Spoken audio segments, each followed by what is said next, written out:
उपकार, दिली स्वराज्याची हुंकार. निघाला मोर्चा. लाठी खाएंगे लेकिन मुंबई लाएंगे, लाठी खाएंगे लेकिन मुंबई लाएंगे अशा घोषणा करीत होता. कोण होतं या मोर्चामध्ये?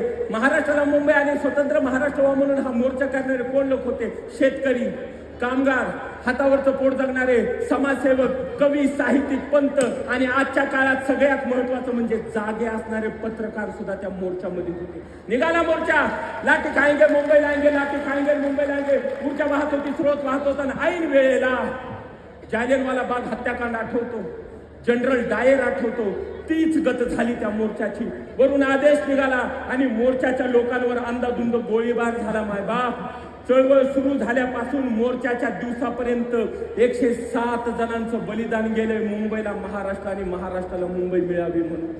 त्यावेळेला त्या दिल्लीच्या तख्ताला असं वाटलं, हे घाटी माणसं, हे मराठी माणसं आता राख झाली, हे स्मशानात गेले, हे सरणावर गेले, हे मराठी माणसं काय आता राखेतून उठत नाही. पण त्या येड्याला कुठं माहित होतं, राख झालेल्या मराठी माणसं सुद्धा ज्वालामुखी करायला महाराष्ट्राचे शाहीर जिवंत होते. सगळ्या शाहिरांनी ती चळवळ आपल्या हातामध्ये घेतली.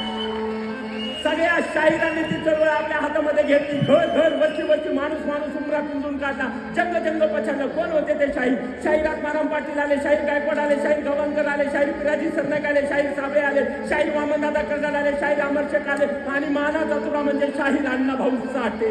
या सगळ्यांनी ती चळवळ आपल्या हातामध्ये घेतली.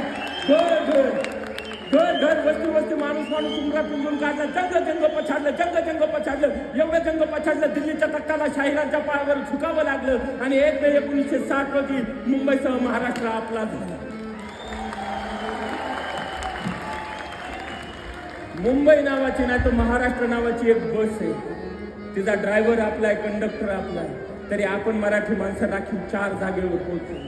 अरे ही मुंबई तुमची आणि भांडे घासा आमची, ही बिरुदावली अजूनही जात नाही. आता मुंबईमध्ये अशा काही सोसायट्या आहेत जिथं आपण मराठी असल्यानंतर आपल्याला राहायला जाणं सुद्धा नाकारलं जातं. अरे अजून किती मातीत जाणार आहेत आपण, अजून किती राख होणार आहे आपल्या अस्तित्वाची.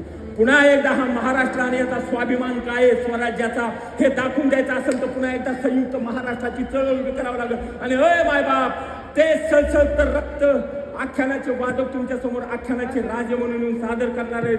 जिथं आमच्या आख्यानाच्या राजांचा थाट आवडेल ना तिथं टाळ्यांचा मुद्रा द्यायला विसरू नका बरं. अरे चल